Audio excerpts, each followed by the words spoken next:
And I'd like to invite Elizabeth Kaiser back to the stage for a more in-depth, kind of nitty-gritty, detailed talk about her production system.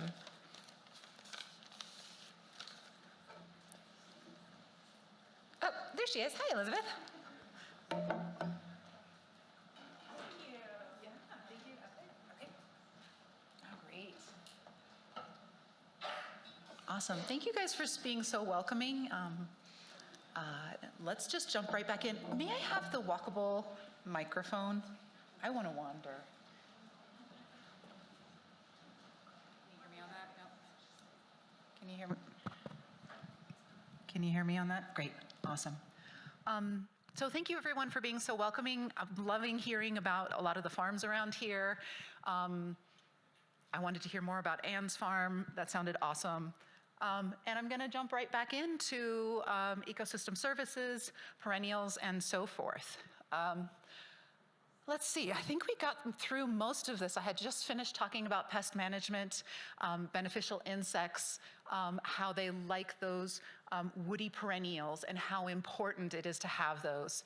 And we see this, our first few years when we were doing tillage, we were having a lot of pest insects. And as our hedgerows developed, that started to come down more and more and more. And we've got this thing that happens every spring, and it's interesting for the crew that are new on our farm every spring, there's this like first heat peak, and all of a sudden a bunch of pests will come out and they're like, oh my gosh, Elizabeth, what should we do? And I'm like, well, right now we're just gonna wash those veggies. And they're like, but we can't do this. I thought we don't have pests on this farm. And I'm like, give it 2 weeks. And they sort of don't believe me. And then after a week or two, all the lady beetles will sort of wake up and come out. And all of a sudden it's like, whoa, the aphids, they just disappeared. And it's from having that bank of the ecosystem services, of the hedgerows, of the deer grasses and the perennial grasses that we have planted. So it's worth so much. We use no sprays, not even organic at any point in time, and that's where it is. But honestly, that's only part of it, because part of it is also in the soil, and all the soil biology that we have in there, a lot of those are predators also. So cucumber beetles, that was something else that was a large problem for us. Many, many, many of the pests have part of their life cycle in the soil. And so as you've got the predators in there, they might not be eating the adult, pests that are really doing damage to your crop, but they might be eating the eggs or the larval stage of them, keeping them in check so that we don't have those huge crashes. So I deviated a little bit from this, but those are sort of our two main strategies for our pest management. Other things that we're looking for, aesthetic, I don't want to look at the vineyard next to me, but also a lot of the native plantings that we have in our hedgerows we'll actually use for our flower operation. So our dogwoods, our twinberry, our nine barks, some of our native flowering currants. They'll come on in different seasons, and that adds tremendously. Nutrient cycling, doing so in at a different way than the compost piles, and then what's happening in the beds. And then, of course, they're just photosynthesizing as well. Okay. So as you look across our fields, you'll see many different things. Here you've got a lot of flowers in the foreground, and then a lot of those bushes and hedgerows in the background. Native pollinators. Native pollinators are so tremendously important. By having the hedgerows and by looking for plantings that flower through as far through the year as you can, you're supporting a lot of your native pollinators. A lot of native pollinators, guess what? They're also predatory insects. So it can help in a couple different ways. And these guys are much better pollinators of our crops than the honeybees that people talk about bringing in. They're much smaller. They often live in burrows. So guess what tillage does to them? It destroys their habitat, their burrows, and so forth. Not all of them, but many of them. And they will pollinate. They're just really busy. So a lot of times they're a lot more, specific. I was just talking to a fruit grower. He does lemons, and he said that they were getting a lot better pollination, and they could track it exactly back to their native pollinators. You can see studies in cucumbers and things like that where, a couple of native bees will do as much as an entire hive, one study said several years ago, in cucurbit fields. So we want to have populations of our native bees. And we, like I was just talking about pests, our pest management, we don't want to be using any sprays, not organic, because of course, we're not just killing the ugly bugs. We're killing the entire spectrum of life in the soil. Climatic stabilization.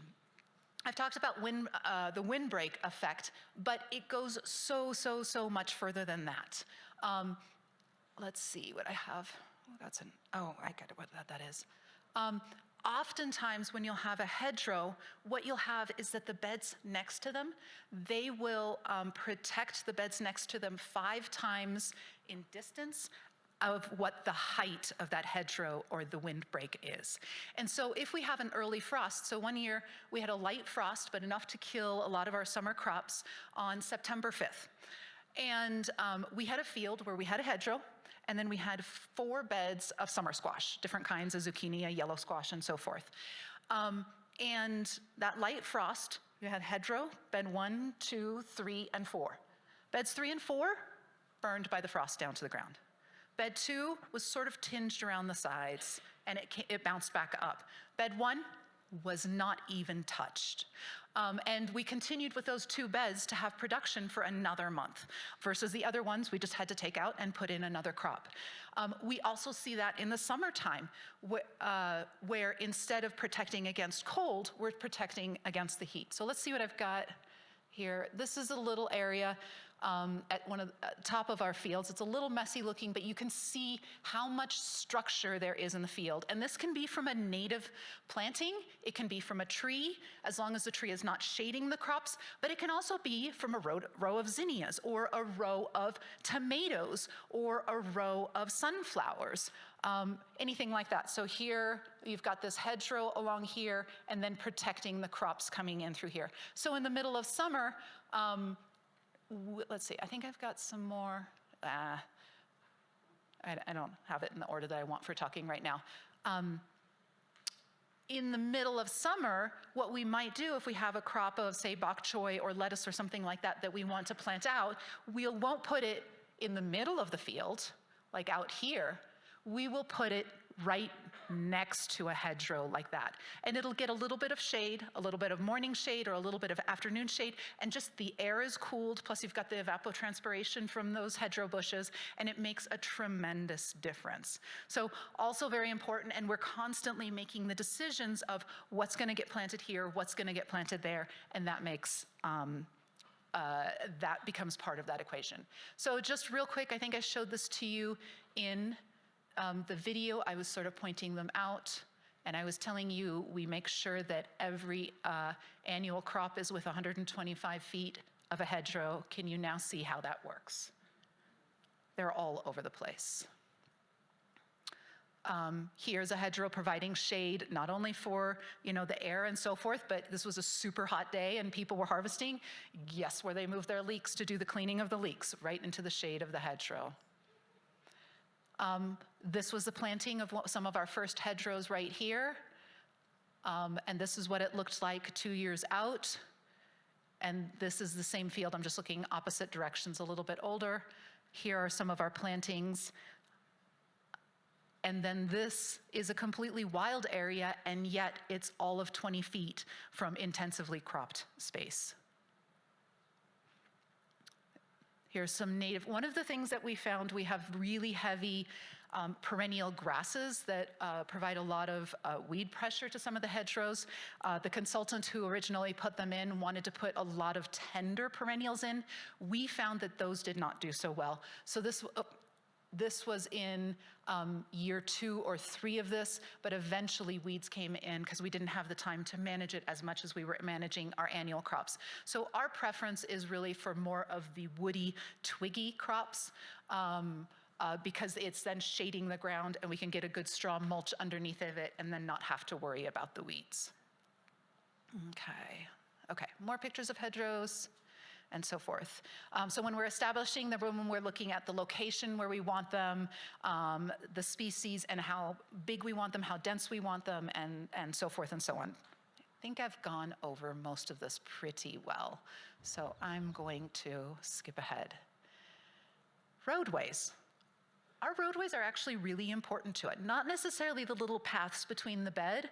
We think about those a lot too, but the roadways are much wider and we have the ability to grow all sorts of things there. So we have perennial grasses, we definitely try to keep those. And then in between, we will put mixed species clovers so that various clovers come in throughout the year. We do not water these, but the fields right next to them are getting watered. And they also become a tremendous area for habitat. Various times over the summer, you'll just have bees throughout the roadways, and keeping them green is then keeping down the dust, keeping the air cooler in general, and we just love our roadways. So this is midsummer. This one's getting a little bit dry. This gets a lot of tractor driving on it. Oh, help. This was presentation 1. Can we jump over to the second presentation? Thank you. Uh-oh, now I'm gonna have to, okay, bear with me. So the second thing I was gonna talk about was nursery and transplants. Then we're gonna go over bed prep and transitioning our beds, direct seeding, composting, mulch and pathway management, some of our crop planning and other systems.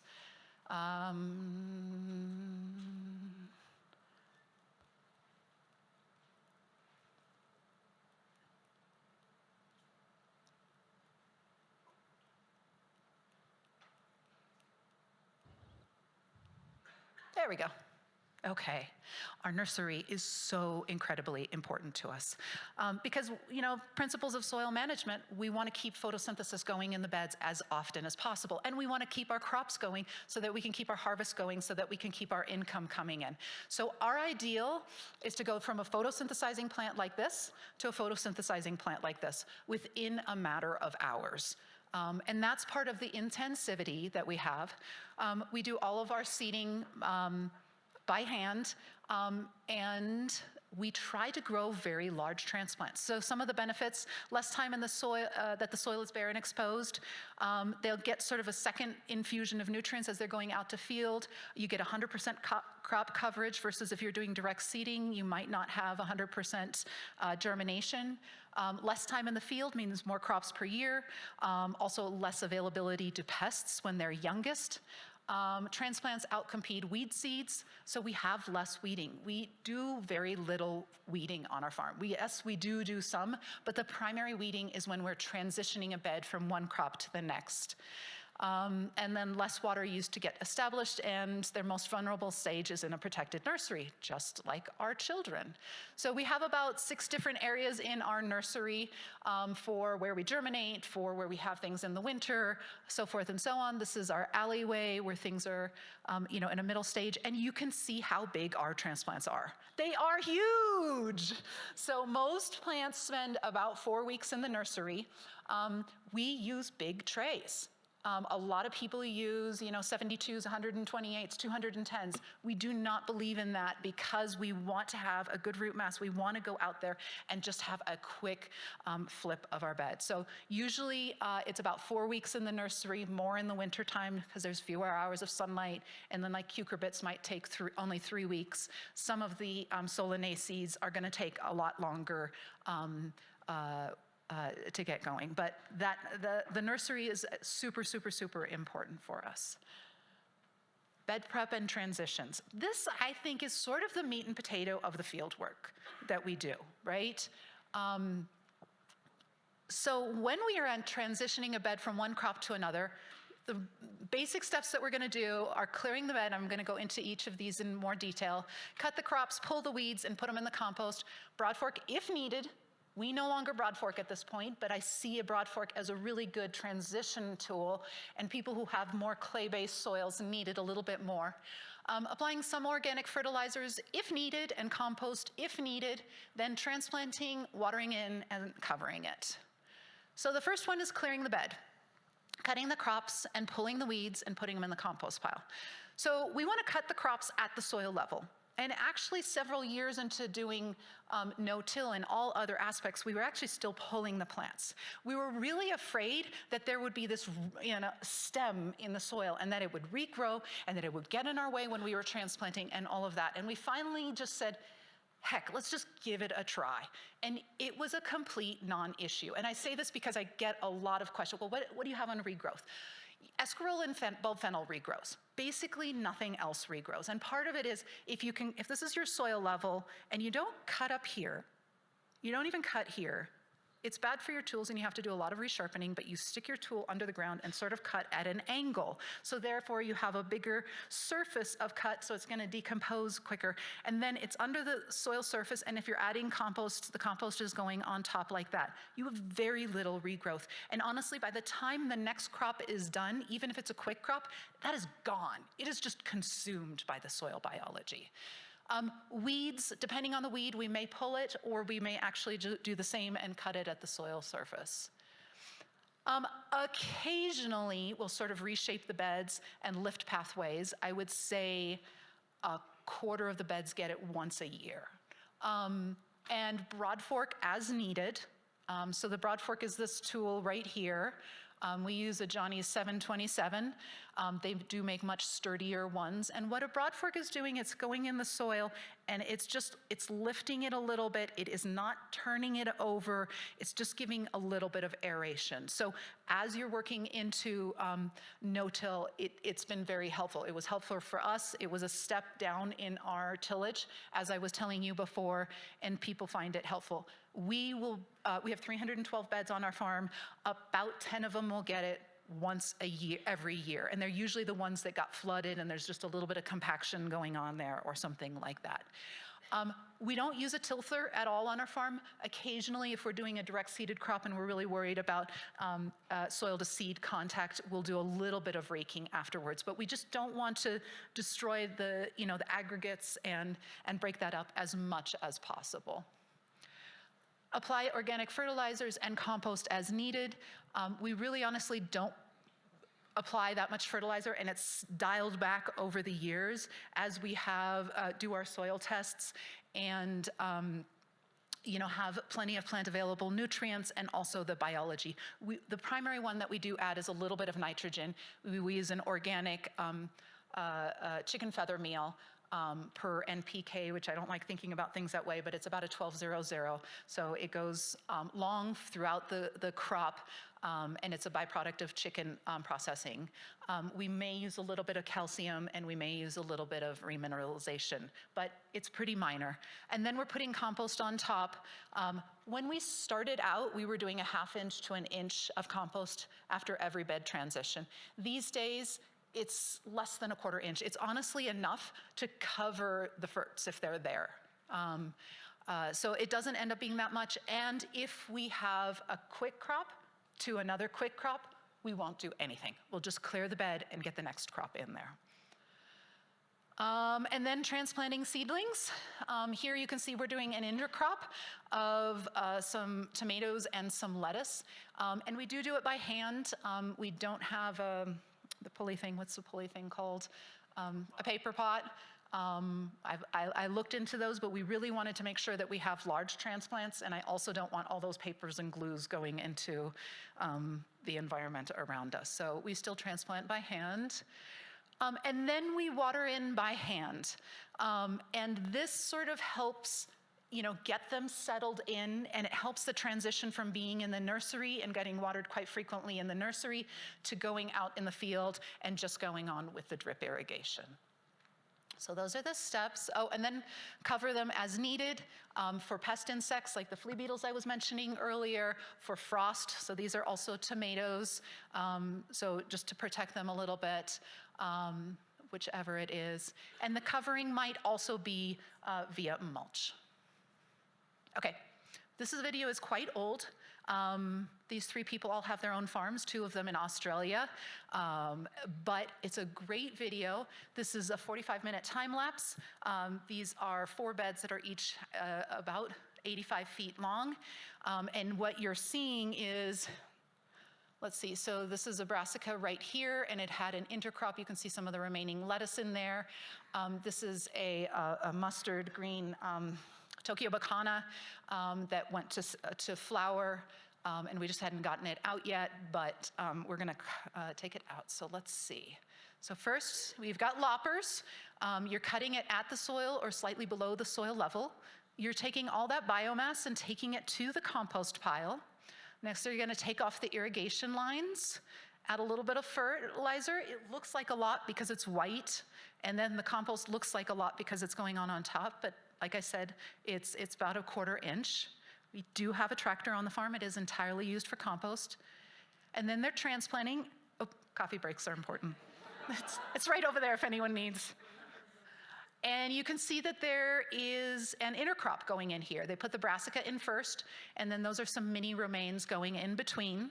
Again, we've got a line in the middle, and then every other one. It gets watered in, and you're done. That's easy, right? Okay.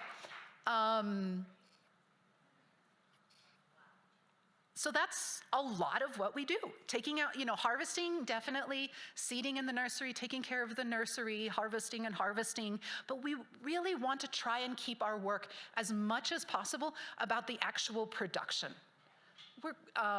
And what can we do to take steps out of the process? What can we do to minimize the washing that we're doing on the farm? What can we do to minimize the weeding that we're doing on the farm? If we can get rid of as much of those as possible and just focus on the seeding, the planting, the growing, the harvesting, and the selling, that's gonna be better for us. And honestly, it's better for the soil also because we've got more young plants going in there, photosynthesizing, feeding the soil biology, and so forth. Did anybody notice that we took out brassicas and put in brassicas? Crop rotation is definitely important.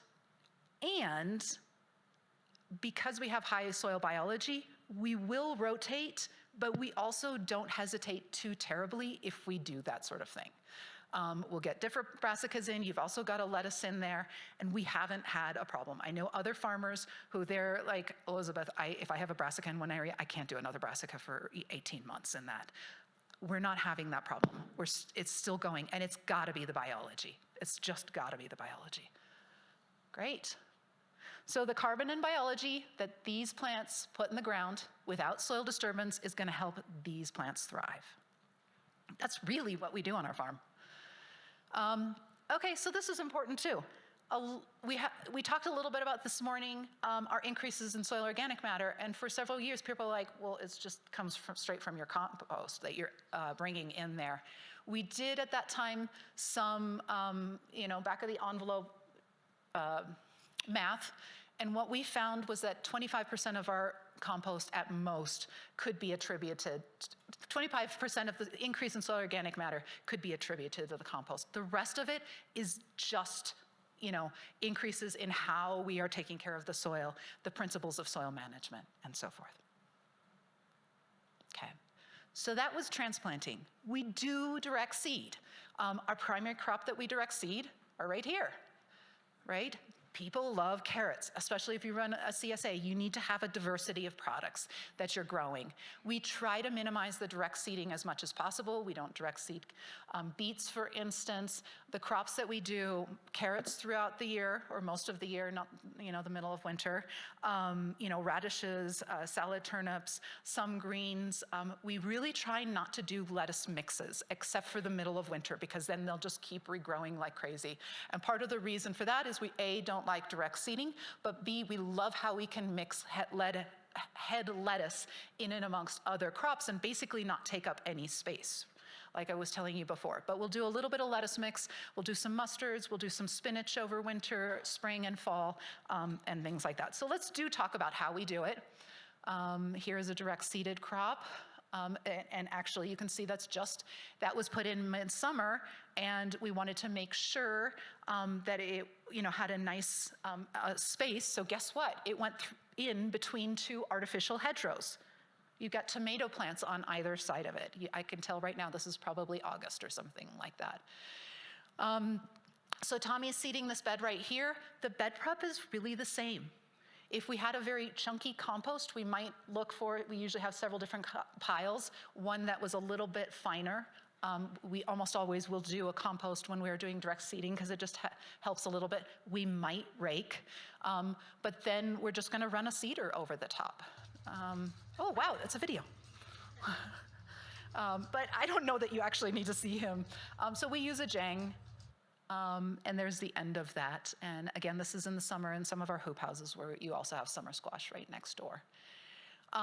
There are a couple of crops. My husband loved direct seeding by hand. It actually took a lot of our crew going, we want a jang, we want a jang. He was just like, if I can do it with my hand, I know it's not gonna break and I have a better sense of it. There are a couple crops we still do by hand. Spinach that we soak is one of them. So that's what you're seeing here. You're seeing Tommy and Casey. Tommy now has a farm in Tucson, Casey in Japan. And you're seeing them hand seed spinach there. I could speed it up, but. And this is an area that was an orchard from the prior people who were there. And so we have sort of very interesting length beds and so forth. I wish I could.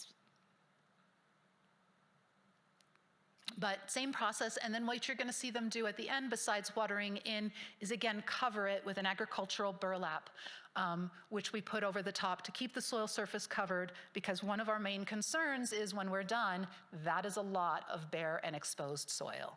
So we're getting our lines back on our beds. All of our lines are permanent. We've moved away from drip tape to permanent lines. They never go anywhere. Some of our fields, we have a PVC down under the soil, and some of them we just have an oval hose across the top. And there you're done with those direct seeded crops. Compost. So compost is super important to us. I really appreciated the compost talk from EcoCycle before, because having good access to compost is very important. And we have seen the quality that we've had go down tremendously in our area as there have been more funds to diverting, and therefore it's seen more as a business of how can we do it quickly, and there's very little care to what the actual quality of the product is. So when I talk to market garden or no-till farmers in our area, often is how do you deal with the compost? And one of the things that is super, super, super important for us is to never use compost only of one source. So I would never use only a municipal compost on a bed. It's likely gonna be very hydrophobic, and part of that is because they dry it out, because it's easier for them to move around and it's cheaper for them to truck. And so the stuff you buy has been dried out, which hurts the biology, and it also, it's sort of like your sponge on your kitchen sink. You go on vacation and you come back and it's hard, right? And you can't just use it right away. You've got to put it under water. You've got to let it soak up a little bit, squeeze it, get some good action on it, and then come back like a minute later, and then you can actually wash your dishes. Compost that's hydrophobic is very much the same. So we incorporate it in our compost to sort of re-enliven it. And so our composting, I jumped into the how. Our composting, we're mixing, let me finish my thought. We're mixing municipal compost, and we're mixing our compost that we make, and we're mixing manure. And the municipal compost, actually, we'll buy 3 different kinds from 3 different producers because they're all bringing in something else. Again, we're in wine country, so there's one that has a lot of grape pumice in it, which can be great, but can be very hydrophobic. Another one of it has some more animal products in it, and another one has a lot of mulches and woody products like that.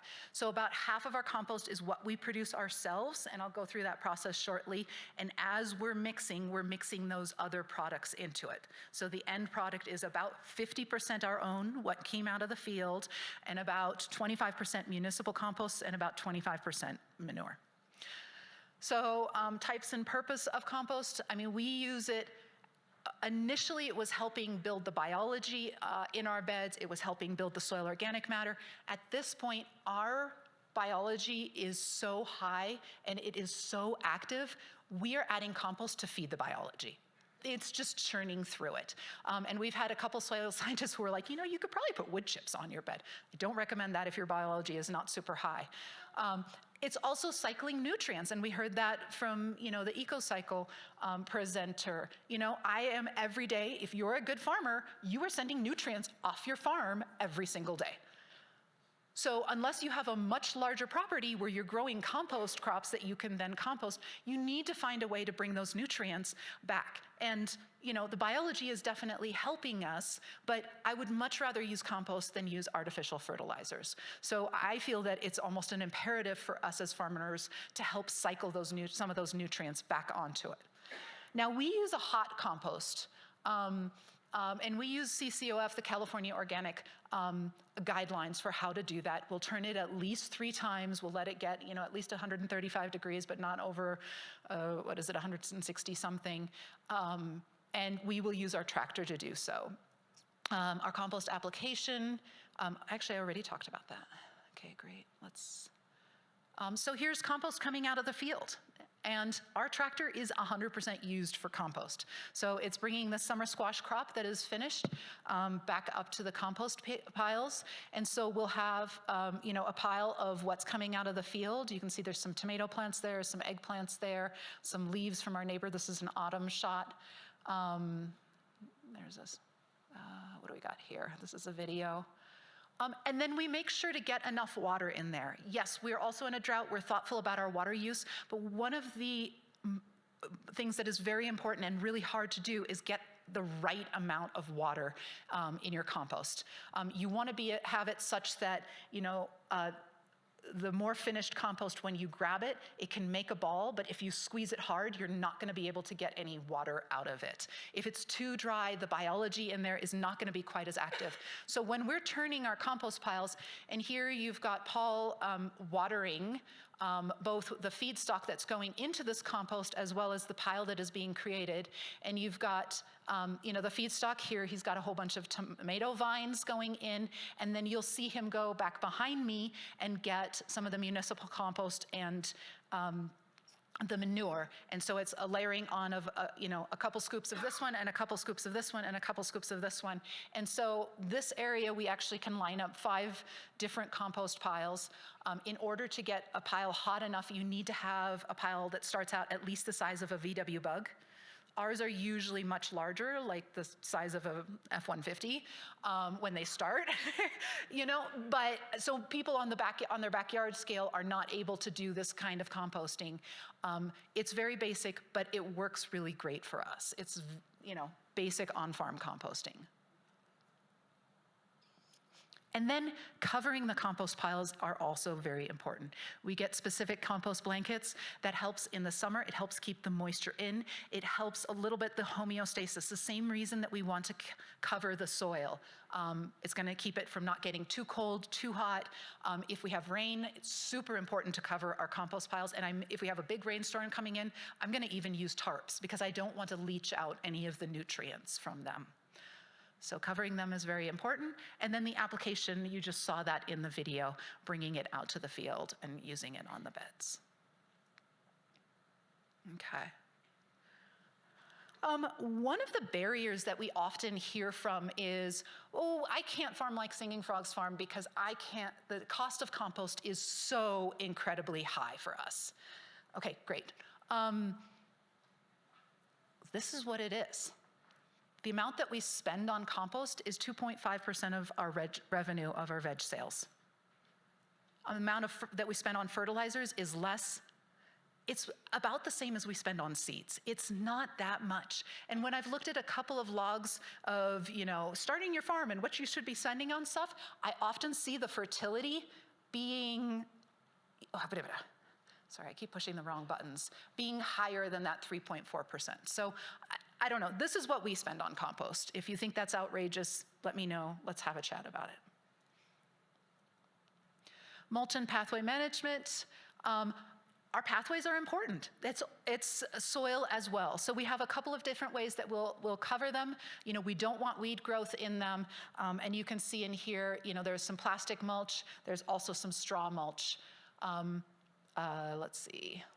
I did throw a lot. So ideally, we want the soil covered as much as possible, and with the crops that you can definitely see that. We will sometimes use plastic mulch, not that often. We use it in our hoop houses. We have an issue with bindweed, especially in them. This is in March. We're planting out some cucurbits. This, I think, was it's some sort of summer squash. And so we'll use it in some of our hoop houses. We'll also use it on our strawberries. Occasionally we'll use it on some of our flowers, some of the longer crops where we're really worried about the weed management. And I know some farmers who really love doing this. I don't want that many plastics in the field. So we try to rotate them around and do as minimal as we can. But it definitely works. One place where we actually really like it, and that was a 6-foot wide landscape fabric that we had burned in. We'll use a 3-foot wide landscape fabric for our pathways, but we only have enough for about 5 to 10% of our pathways. And we'll keep it there for a month or two and then move it. And so what we're doing is we're not disturbing the soil to weed those pathways. We're just moving them around, and it's sort of decomposing things in the pathway. And then every couple of years, the pathways will get scooped up onto the beds.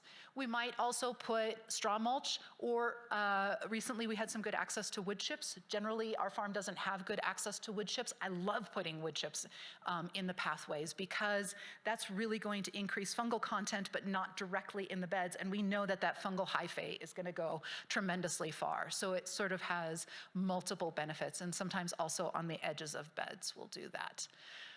So here you can just see lots of different kinds. The red is for strawberries. We've since moved to the black for strawberries, but you can see some beds just have the black over it as occultation as we're waiting for the next crop to go in. Some you've got the black in between the beds. You've got a lot of green photosynthesizing plants and so forth.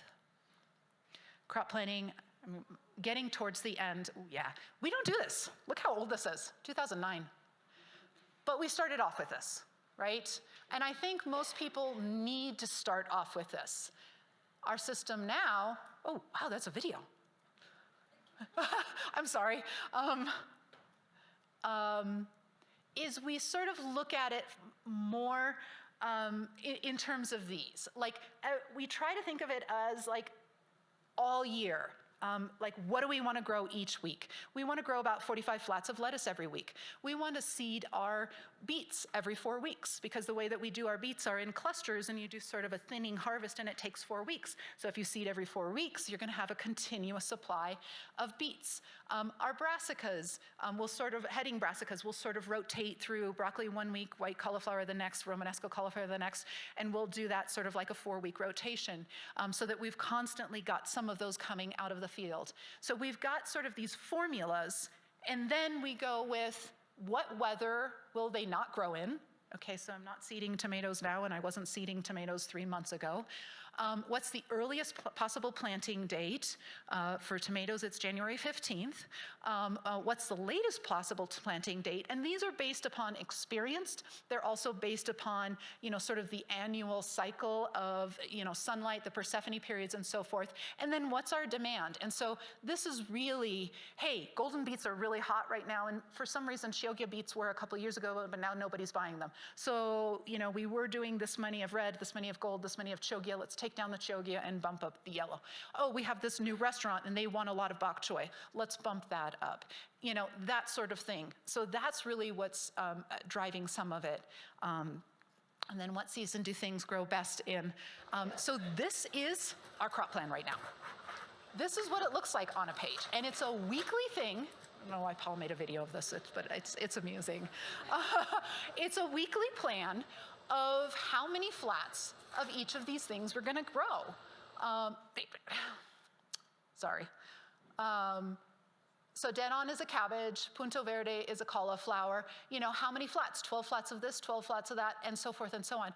And it's looking at where in our calendar of our year do things fit, and what did we do last week, the week before, the week before, the week before that, and what did we do several years ago, and then we'll just take little notes as this goes along. So right now, this is our crop plan, and it has been for several years. Now, the other part of our crop plan, here, we're not thinking about where that's going or what's coming before it or what's coming after it. I want to work with Mother Nature, and I want to have a lot of flexibility for that sort of thing. So we've got what we call the dating game on our farm. Every week, or maybe even a couple times a week, we'll walk around the farm and take notes, be it on a piece of paper or, recording into your iPhone or whatever it might be. Oh, in field 2, we've got 2 beds of cauliflower that are ready to come out, and the kale over there, oh yeah, we need to take that out. We'll do a last harvest for CSA. We're done with that bok choy. We'll be done with that lettuce after farmer's market this weekend. And then you type it all up and you're like, okay, I've got so many bed feet in this, so many bed feet in this, so many bed feet in this. Now what do I have in the nursery? Well, I have these 5 crops need to go out. Now start the dating game. Okay, we had cauliflower there, so let's put the cauliflower over there. Okay, it's the middle of summer. Let's not put, the baby bok choy right in the middle of the sun. We're gonna put it over here. Another thing is, I showed you the large cell sizes that we have in the nursery, and I forgot one part. Yes, we like large plants, but with those large cell size, we have about a week and a half window when we can get those in. So if the right bed isn't open right now, it allows us the flexibility to get it in later this week or next week if we need to. Okay. Winter farming, I've touched on a lot of this, and several people have come up and asked me questions like, oh, what would your revenue be if you were not able to grow right now? And then I've talked to a few farmers in here who are harvesting stuff right now. Winter farming is very different, and I don't want you to think that we're as productive in January as we are in August. That is not at all the case. But it's amazing what can be grown, what can get some frost on it, and can still work. Elliot Coleman was a leader in that. There's another researcher in Austria. His name is Wolfgang Palm. He has a book out. Unfortunately, it's in German, but he was just interviewed on the Winter Farming podcast, and I recommend listening to him because he's done some really cool research of what can you take through, and he has some amazing charts because they really plan a whole bunch of harvests for the Christmas holidays and what he's able to do with that. So here's just a couple, I know I'm in California and you're all thinking that right now, but here's some December harvested Romanesco cauliflowers, which they don't love it. This is a November, December harvest. Leeks can do pretty well for us. Brussels sprouts, obviously, they do great. And we've got an awesome crop this year I'm excited about. And then we have our season extension also. So I didn't actually have what month is, but you can see how many light greens are in there. And then this is late in winter, and you can see that we're then transitioning as those crops come out. These are eggplant and pepper plants in there, and we'll get crops out of those earlier. Our summer squash and cucumbers in our area we'll have by May 1st. And you can sell summer squash by for a lot in May. You can't in August, but in May you definitely can. People are excited about that, so. And then our early harvests also, we wait for a window in late January, early February to just do a ton of planting, getting large plants out there, and it gives us much earlier harvest than a lot of our neighbors. And honestly, I'm supposed to talk about marking, but I also don't. Another winter crop for us is shoot production.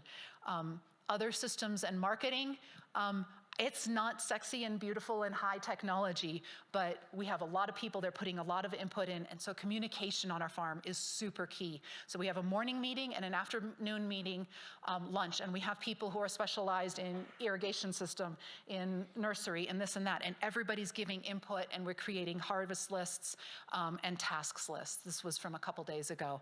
Another system, again, not super complicated, but every crop as it's planted gets put into a log like this, and then we can know, we can water things in as they're new and and we can also look back over the years like, or this cauliflower plant that's coming out right now, when was it transplanted? And this is how we'll find that out.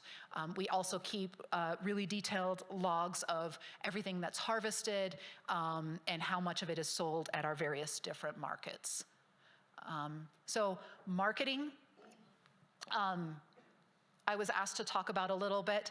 I love marketing. It's another side of growing the vegetables. You got to grow them, but you've also got to sell them. And part of them is doing this. It's being there, and it's telling your story, and it's chatting with the customers, and it's talking about your practice. Part of it is also, you don't know tatsoi. Well, let me tell you about how awesome tatsoi is and all the different ways that you can use it.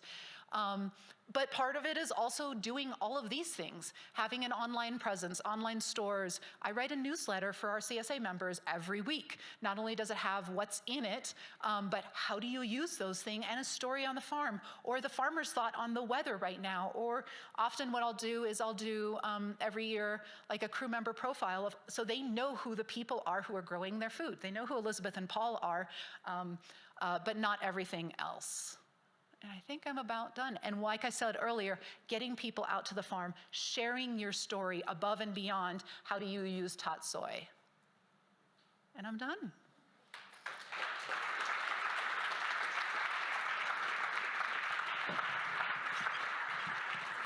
Oh, yeah. All right, it's Slido time again. I know people have been putting their questions in, so I'll just start with a couple, and some of these will be really short. Where do you source your transplants? Where do we source our traits? Can you hear this? It'll come on in a second. Here. We grow them all from seed. Perfect.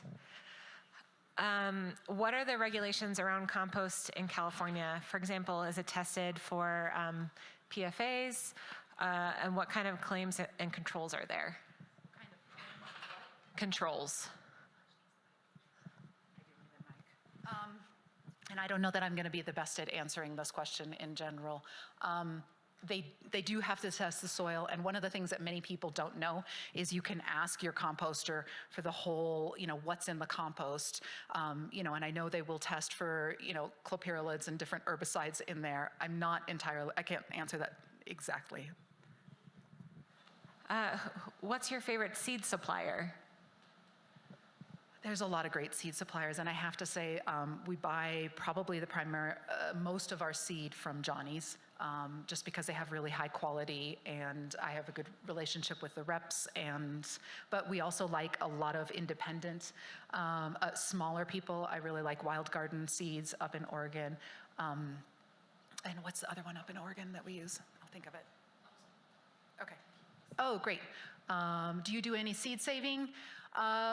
Very little, to be honest, because we are so intensive. Yes, we do a tiny bit more, maybe for flowers and some of our heirloom tomatoes. We do our tomatoes primarily in the field, and so we've sort of chosen for varieties. We started out with sort of some Russian and Eastern European varieties that did well in our cold valley bottom, and then we select for that. Aside from that, most of our crops know.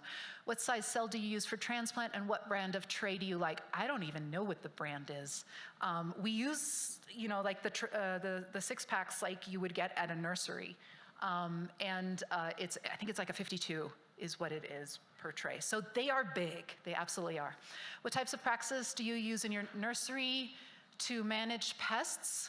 Oh, so one thing I didn't mention in the nursery is, just like I said for the compost, it's important to have compost to several different places. I would never use just one. The same thing is true for our nursery potting mix. So we use primarily a high quality and an expensive a compost, so it is sterile, and then we'll use a potting mix that we get from Humboldt County that does have better water holding capacity, and it also has several different both bacterial and fungal inoculants. In the past, we have put some worm castings in there, and if there was a question earlier about or a discussion about biology and bringing biology into the system, and one of the things, if I were to start anew, I think that might be one of the places where I would get biology into the system, because you're sort of inoculating your field with every transplant that you're doing. So that's sort of what we use. So it's the biology in the soil that we use to manage our pests. And if we get anything like in the greenhouse, we have fans moving air around. If we get like little white flies or something like that, you know what? Mother Nature is how we manage it. So get those outside as fast as possible, and that helps take care of it. Okay, were there more? There are more, but we're okay. Come and find me. Awesome, thank you.